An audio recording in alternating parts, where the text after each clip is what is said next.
Okay.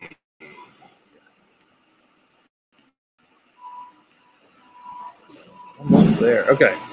Oh, I'm so glad we don't have to talk about like playoff standings or anything like that. That's cool. Okay. Everybody ready? Everybody good? Yep. Okay. Here we go. What, Jay? Sorry, do you want me to intro? You can do it. All right, here we go. Okay.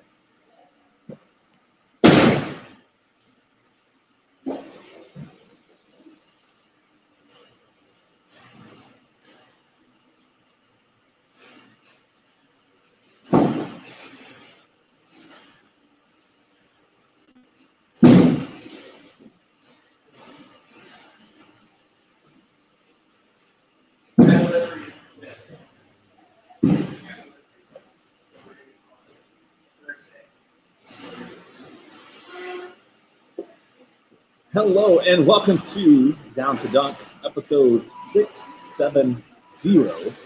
We got a special podcast for you today. Jay Smith with Andrew Schleck. Actually, it's just me that's different. I'm just joining the Monday podcast. We also have Michele Berra from Europe on Skype. And here's the cool thing about today is we are live. Just the two of us.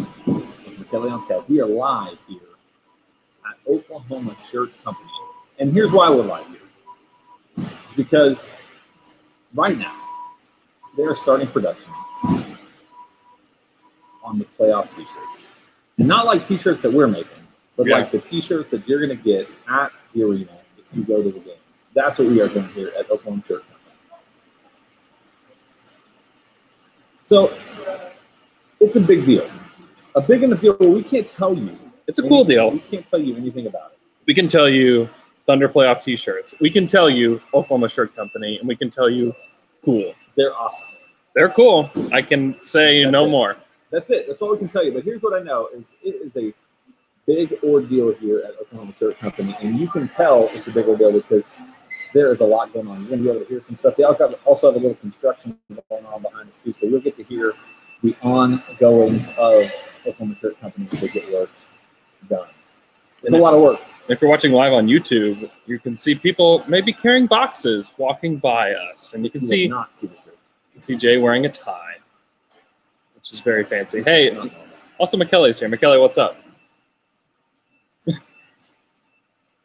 Can we ship him? Can we ship him a shirt? Is that a thing? I don't think so, but we can try.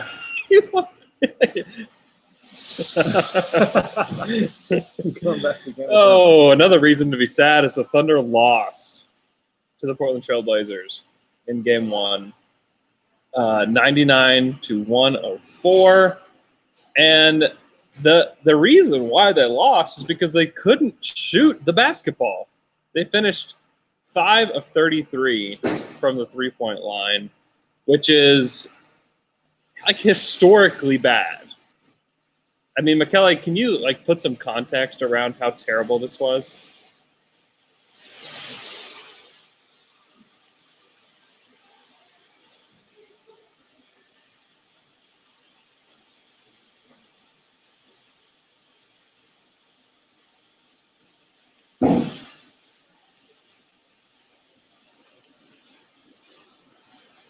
Yeah.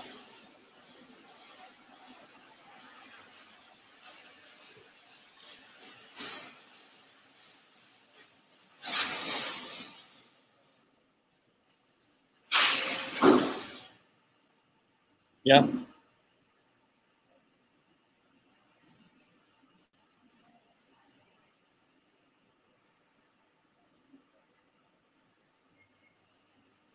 Mm-hmm.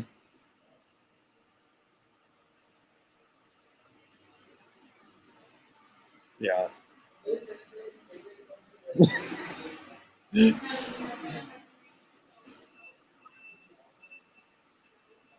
Yeah.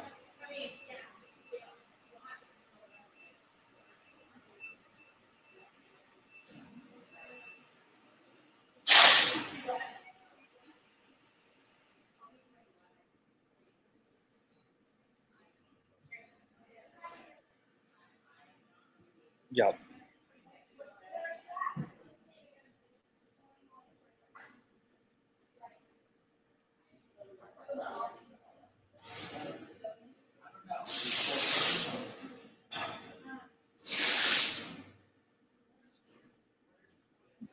No.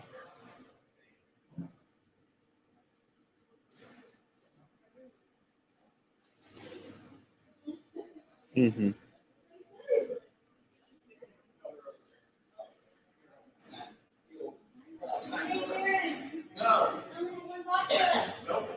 Mm-hmm.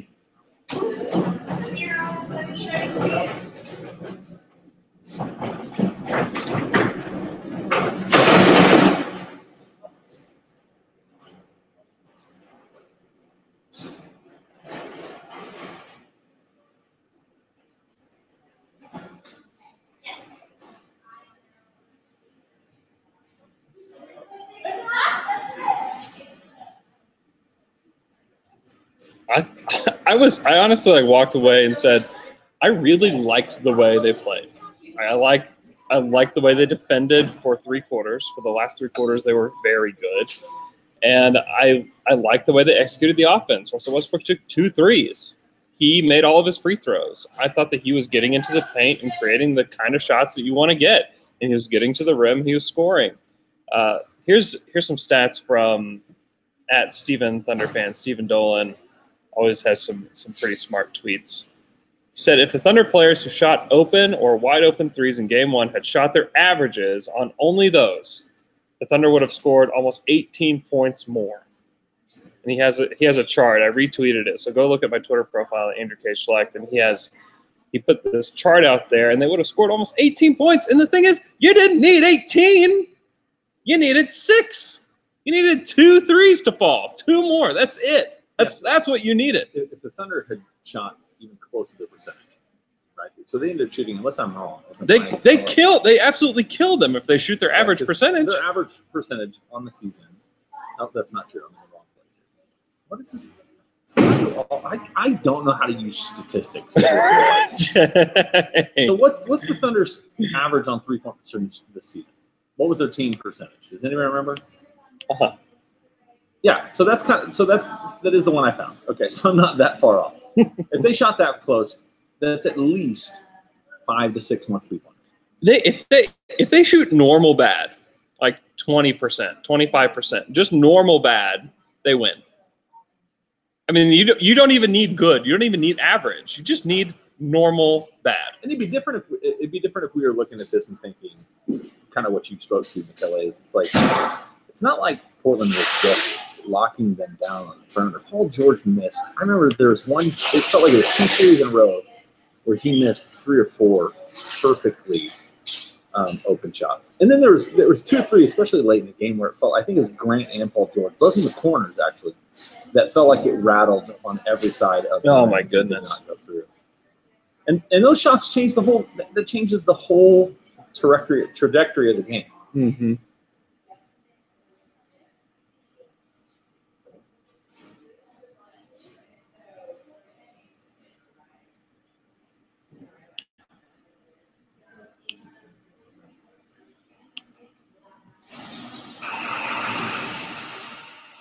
Yep. It was crazy.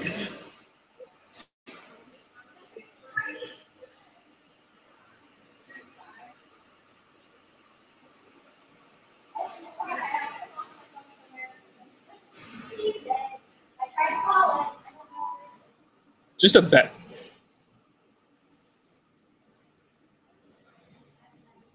Yeah. But yeah.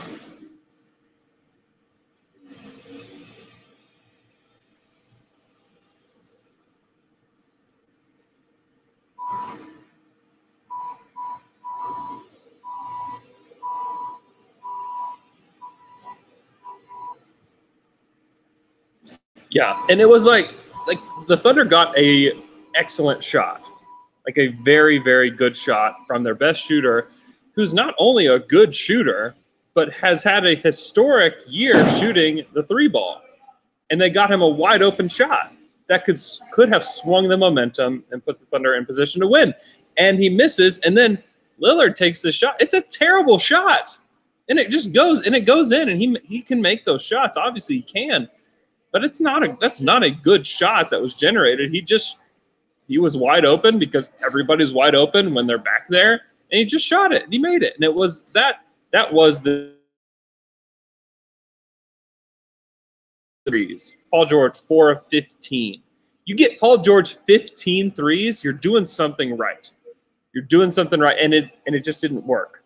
Jeremy Grant, 0 of 3. Westbrook, 0 of 4. Ferguson, 1 of 2. Morris, 0 of 1. Felton, 0 of 1. And then Schroeder, 0 of 7. Schroeder's that's the one that's the most shocking. Yeah, and overall, I thought the Thunder bench played well. I thought Nerlens Noel was awesome in this game. I thought Adams played well. I know that people are going to compare the lines from Adams and Kanter and be like, well, Steven Adams got completely outplayed by Enes Kanter. And, if you look at the stat lines, absolutely. And Enes was great. But I thought that Steve played good defense. Yeah, I mean, Kanter's doing exactly what Kanter does. He gets the big to play off, for the penetration. And Kanter, I mean, what do you have, 7 or 8 offensive rebounds? He had 7. And he had 2 down. He had 1 or 2 down at the end of the game that were just pivotal. He was awesome. And so some of that is I think you'll see one of the big adjustments from Philly going into game 2. You would hope is number one is and this is where I do want Kelly. I want you and Andrew to kind of talk about this, but how can you play Kanter off the floor? And are there ways that the Thunder did not utilize, the pick and roll enough to do that? But the other thing that's important is that backside block out, right? So when Adams comes to defend, Grant and the guards have to do a better job of crashing on the board. Am I right about that? Is there a way that they can rotate a little bit better to get a body in front of Kanter? Or is this just something that you're willing to give up and to maybe get your guarding perimeter more effective?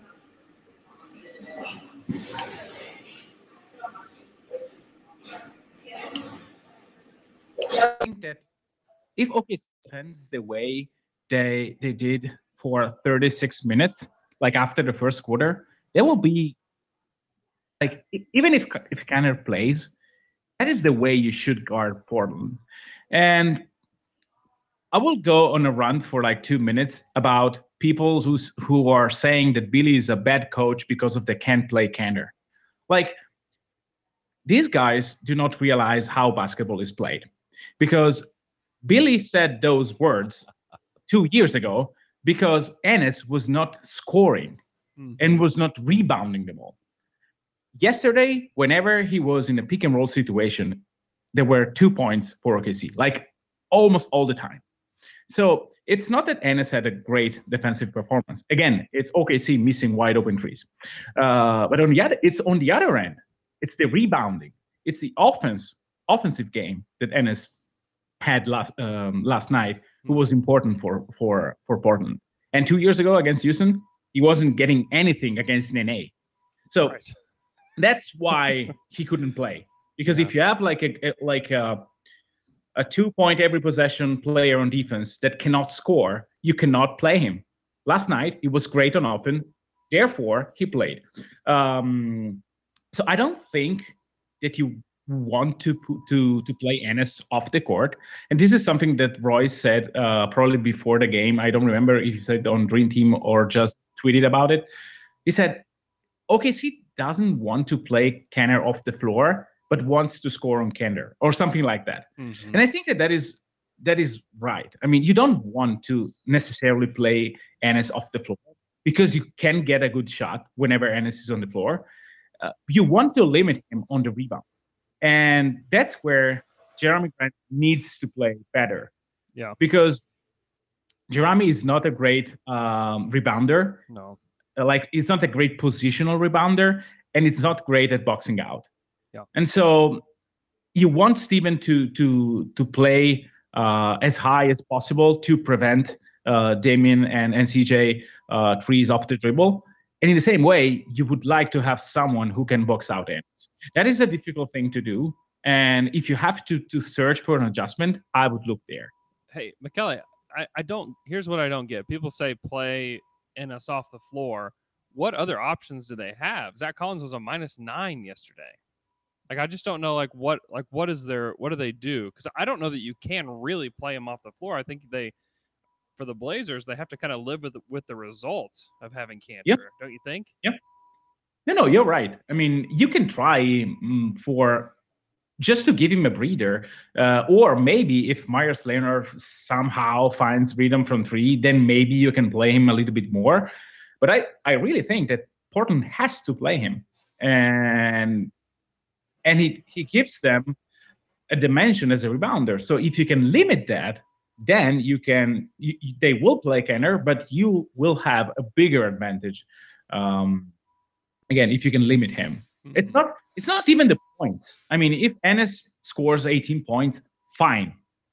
That's fine. Don't want him to score 18 points because he gets like 8 offensive rebounds. Yeah, it's the defensive rebounding for the Thunder that is going to be the issue. And they can be better than what they were yesterday, and they should be better than what they were yesterday. And some of it's going to have to do with Paul, and we can talk a little bit about him now, is that Paul George is obviously not healthy. And even though he said it's only a rhythm thing after the game, I don't know how much I believe that. I mean, he said he that was the first time that he shot a basketball since Wednesday. Was yesterday. Or Tuesday.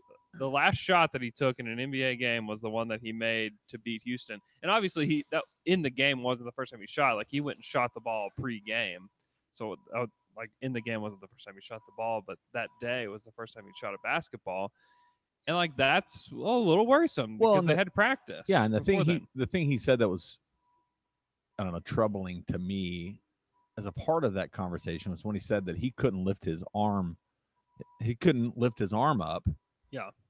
After that game. And so it's like, because we kind of, I mean, maybe I'm wrong, but I thought that it was one of those things that if Milwaukee game, if, they really needed it, obviously, but if they needed it and Milwaukee was playing, I don't know, maybe Bledsoe, and if it was a little more challenging, I kind of had this assumption that they would have played Paul because he was a game time decision, right? Like, yeah, if he was that bad, I feel like they said he was gonna go through the warm up and see. He didn't even go through it. Okay, so it was that bad. Yeah. So it is troublesome, but I don't know, man.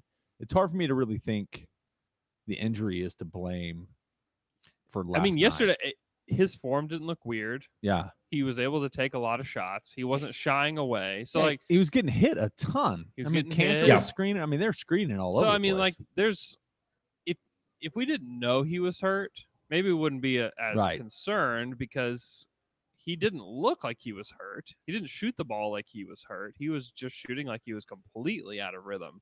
And he played like he was out of rhythm to start the game because he was trying to attack in space and he was turning the ball over and he was getting himself in trouble whenever they were throwing double teams at him. He didn't look like he really knew what to do.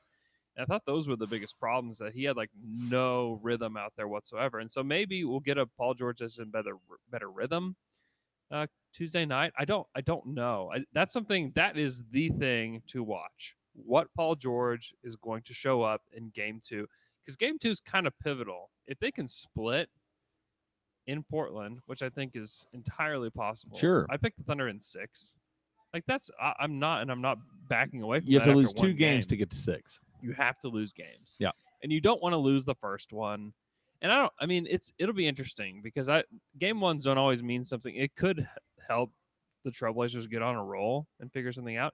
But you also have to know, this is such a huge, release for the Blazers in that they've lost so many playoff games. 10 in a row, I think, until last night. Yes. And you just kind of wonder if they're going to just be like, that's all we needed. Just don't get swept. Right. And and they had to a lot of things had to go right for them to win that game. They had to have Enes Kanter have this 20 and 18 game and a layup to win and to really seal it that he just completely traveled on. They needed every single offensive foul to be called in the entire world yesterday. Right. It was the most maddening thing. And some of them were legit offensive fouls and some of them were just absolutely not. There was one on Rodney Hood where Rodney Hood had his shoulder. I can't remember who, maybe it was Paul or Russell, had his shoulder, I think it was Russell, had his shoulder to Russell. and they called it an offensive foul, and he wasn't even set. Well, and the Ray had one against Steph Curry. That one I thought was legit. I don't know, man. The hard thing is in normal speed. Yeah, is when they're called. Yeah, in slow-mo is when we evaluate whether or not they're valid or not, right? Which I guess is how you kind of would want it, but it's one of those things where it's like, dude, in the play like itself, yeah, Ray lowered his shoulder, but I'm pretty sure it's the only way he knows how to walk. Right? Like it's not one of those things that he was it didn't feel like he was trying to get space. He was just moving. Yeah, is what and it the felt Blazers like just fell over every time they were touched, and that has to be reevaluated. Like you can't just call a charge just because a guy falls down. Well, and different reffing crews every single game, and so it'll change based on who's next. So McKelly, McKelly, I know you have some things to talk about that. One of the things I want you to transition to is I want you to talk about kind of some things that you saw from the Thunder defensively that really stood out to you. Well, in the second half, and in the second quarter, I think that they defended the penetration, like the one-on-one defense in the first quarter was horrible, and one of the players that made the biggest change between the first half and the second is Dennis Schroeder. So I heard a lot of comments that Dennis had a horrible game. I don't think so. Like he was able to hold on CJ after the first quarter, where he got basically erased from the face of the earth by CJ. In the second half, he was able to hold his own. He was able to put CJ into difficult spots. And yes, he missed threes, but he didn't took bad shots. And that is very important. And so defensively, one thing that is very important when you guard teams like Portland is to hold your own when you are on one-on-one. Yep. And if you do that, if you're able to keep the first penetration of CJ and Dame while you're working through screens, there is where you can get an advantage, because you don't have to lazy switch. You can keep your position maybe a second longer, so that Steven can go back to it. So when the Thunder blitz, this is how it works. The big Steven stays really high, and the guards try to force the screen. If he's able to do that and to keep his feet moving without giving up the penetration, then Steven has time, A, to contest a possible pull-up, and B, whenever the guards reestablish his position, to go back to the big man. All that without having to switch. And the Thunder in the second half were able to do that. Yeah. And that is something that requires a lot of strength, a lot of discipline, and it requires an enormous performance from your bigs. And I think that both Steven and Nerlens did a great job on that. Portland didn't get too many easy shots after the first quarter. Yeah, I totally agree. I think the Thunder want to play a physical brand of basketball, and the officiating crew wasn't really allowing that to happen, which you kind of like approach the postseason thinking like it's more physical. It's going to be. And like McKelly, what did you think about that? Did you think it was a lot less physical than you thought it would be? Well, there were weird calls here and there. The one that you mentioned about Rodney Green, what did you say? Rodney Green? No, Rodney Green is a minor league player in Europe. Sorry, Rodney Hood. Rodney Hood was basically walking back, trying to running back. Yeah. And they called it a charge. That is a whistle that I never like, because you don't establish your position, you just fall. Right. And that is not really a charge. So there were weird calls, but I thought that, for example, Mo Harkless and Aminu were pretty physical with PG. Yeah, they were. And there weren't too many fouls. And so I think that in the second half, OKC was more physical, on CJ especially, on Dame. They were trying to put their body more on the guards.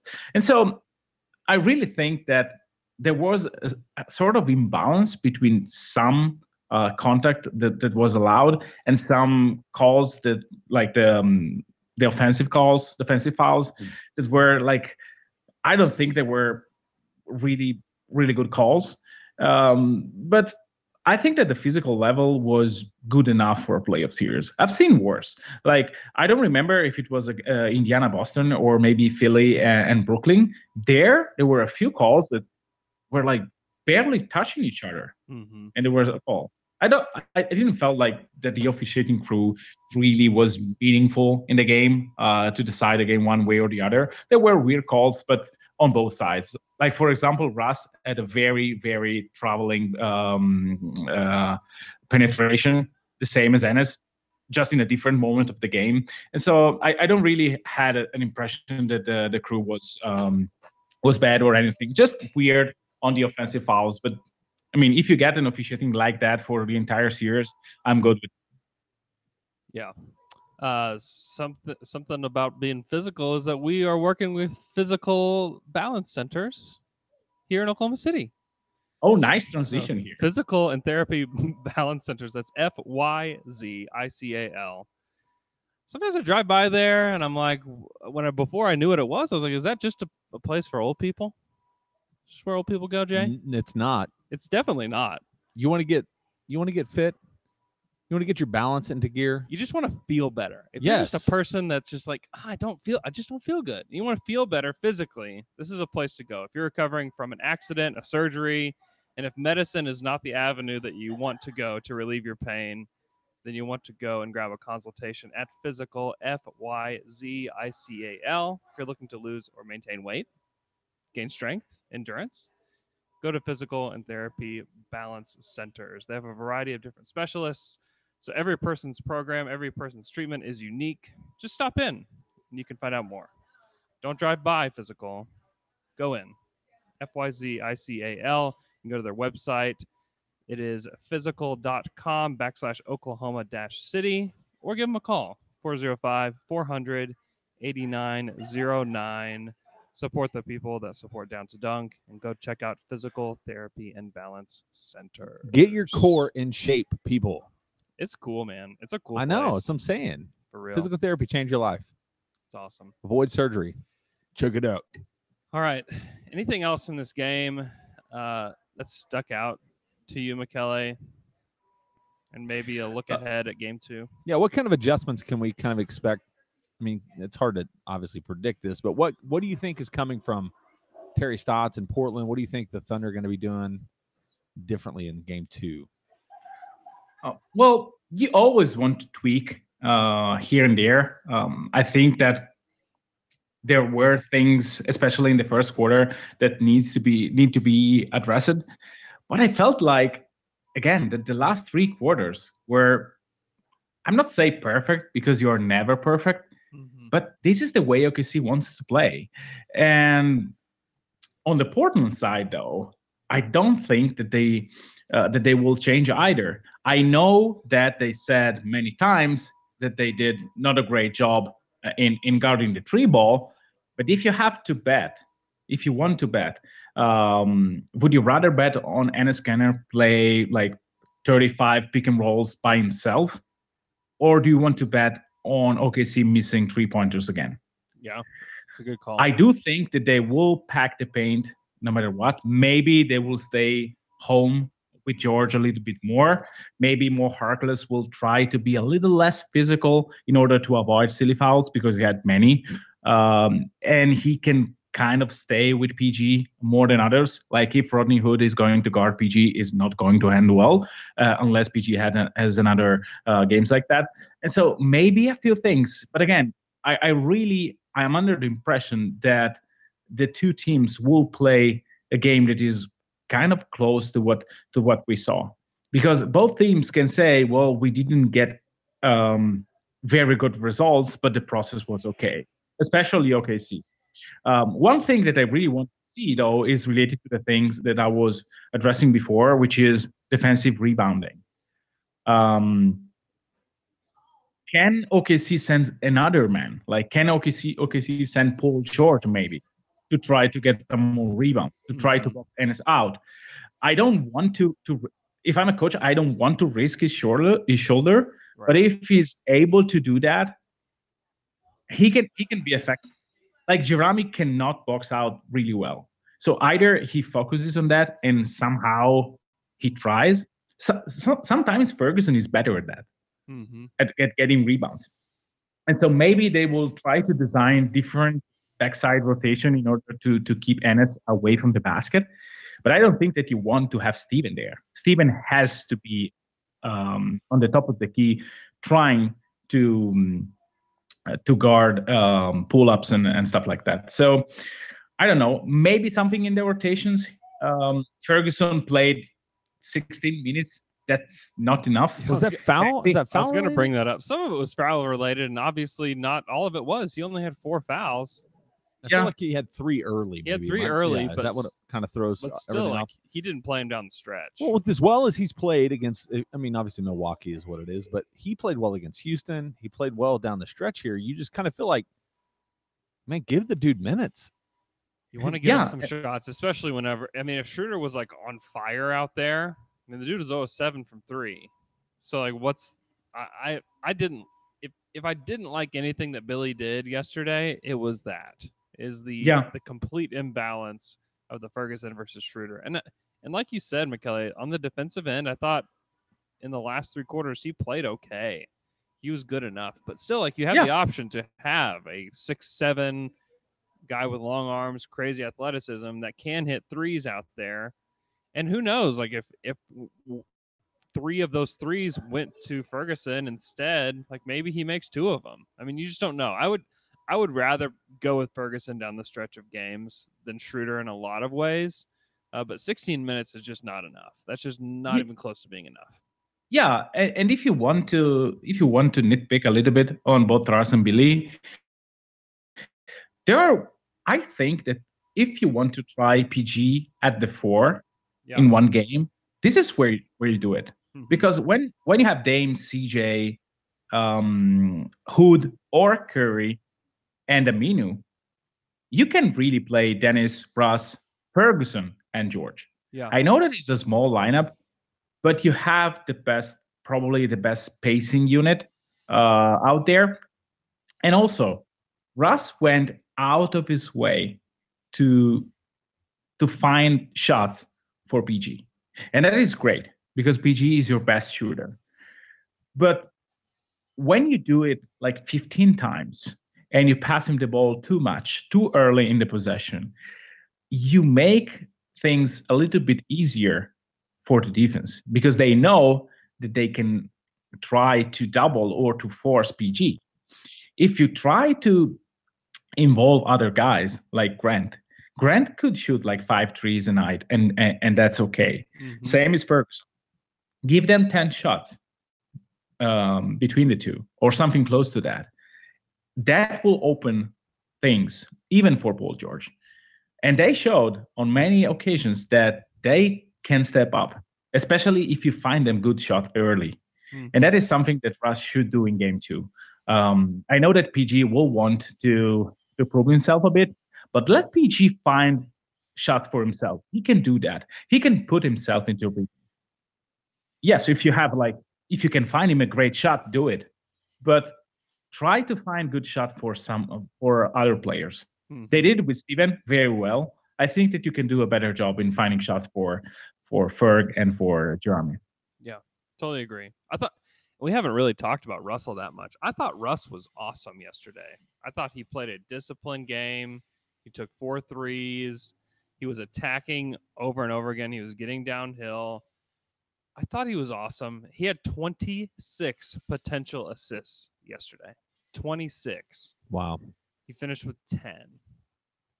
I mean, that says a lot. That says a whole lot. He was doing everything. He was doing the right things. He was making the right plays. I just could not believe that Thunder lost a game where we got like probably the best version of Russell Westbrook, where he was trying to calm down Terrence Ferguson when Ferg went crazy. It was like one of the weirdest Thunder moments ever, where Terrence Ferguson gets a technical foul and Russell Westbrook is the one calming him down.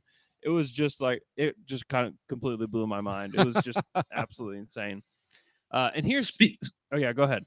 No. Speaking of weird calls, the 2 technicals were incredible. Like, yeah, 2 technicals for what?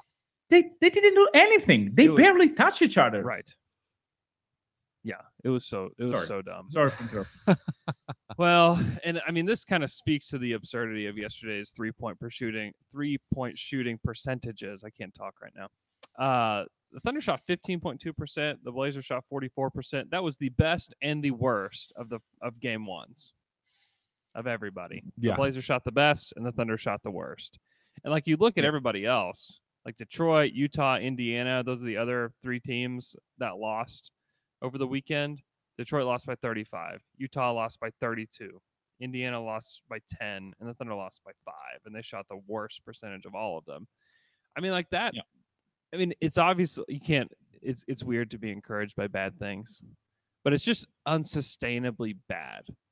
Like I said, if the Thunder are just normal bad or just like that's not a bad shooting night. It's just the worst shooting night.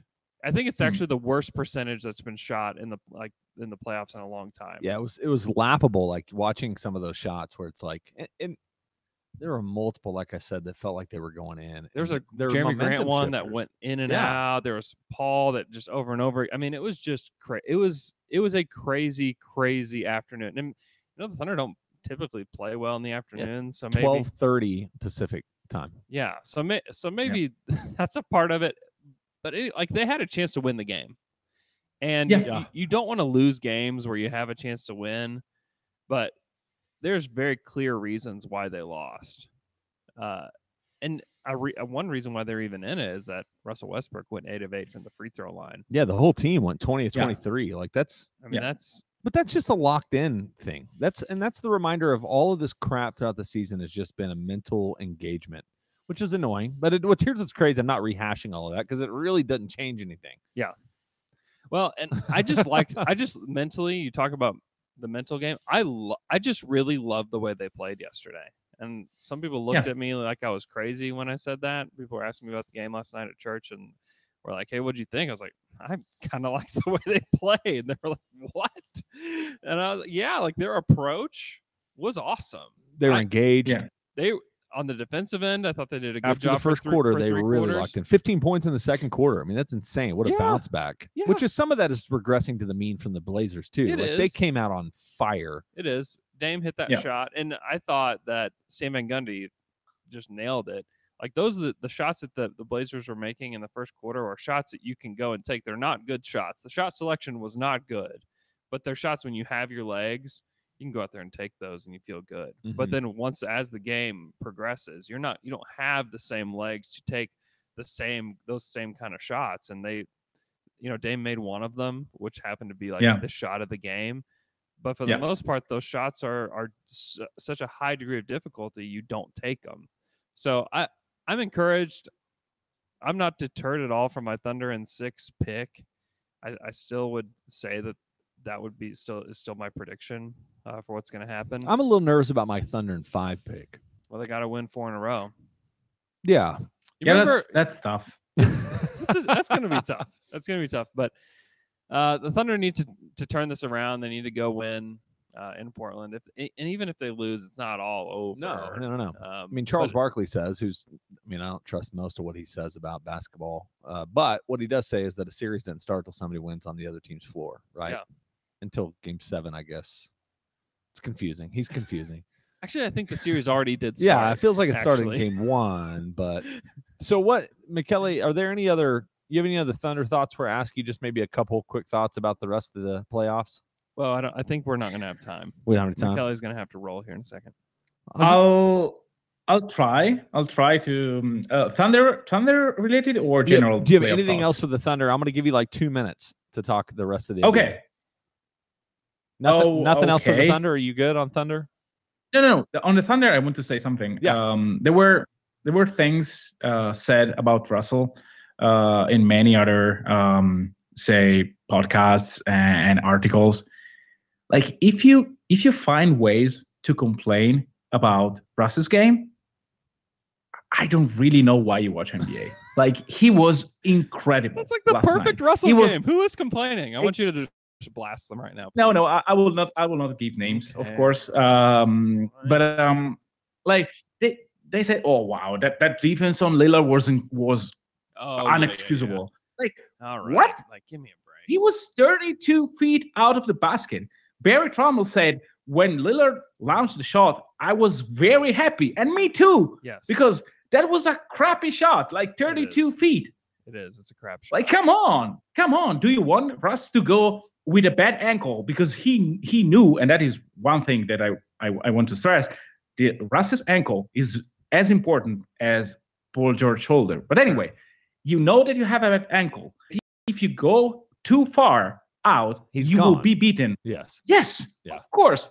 Then what you do, it's not that Russ was like 3 feet inside the 3-point line. He was 1 feet outside the 3-point line. Yeah. Which is the best position to guard a 3-point shooting guy. And you want to complain about that shot? Come on. Yeah. League wide, I don't really understand why Jokic is so passive on some nights. Like, I watched part of that game and he wasn't even looking at the basket. That thing really bothered me because I don't understand what can happen in your head that, like, on one game you take like 26 shots and the other you take 10. There was an When audible you- groan from the crowd when he passed up a mid-range jump shot. That was wide open. Yeah, he passed it up threes. And on the other side, San Antonio is amazing. They will probably not win the series, but they will make it interesting. The other series that really bothered me. Don't you dare count out Derek White. Don't even try to. No, I'm not. That's why I'm giving them 7 games. Okay. But he was amazing, by the way. The other series that really left something, well, like Kyle Lowry going 0 for 5, Yeah. and that's it. Like, I'm not sure if I'm more like it's more weird that he took just 5 shots or that he didn't make anything. It was the most Raptors game 1 of the NBA Oh my playoffs gosh. ever, was it not? But that's terrible. So was Like, there, It was bad. you're the soul of that team, and you do that. You take 5 shots again. When people complain about Russ, he will never ever take exactly 5 right. games in a playoff series. Like, never. Never. He shouldn't do that. He will never score I 0 prefer- points in a game as well. Oh no, Never. no. And I prefer to die with my commander who go all the way in order to win the game. Yeah. And not I'm taking 5 shots. Like, Yeah. And sorry. you lose to DJ Augustine. DJ Augustine outplays you. Like that's just, And like inexcusable. that's defensive player of the year, Kawhi Leonard, who in the last possession of the game decides not to play defense. That was really weird. And Yeah. former defensive player of the year, Marc Gasol. Right. hey, so quick, this will be the last thing. Are Yeah. there any of the, because there are a lot of lower seeds that won. Mhm. Any of them sustainable? Like, do you see any of these teams actually winning the series?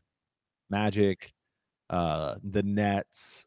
You go to the West. I you have the think Spurs. that the Nets are this is weird for me to say because I kind of like Philly, but the Nets have a chance.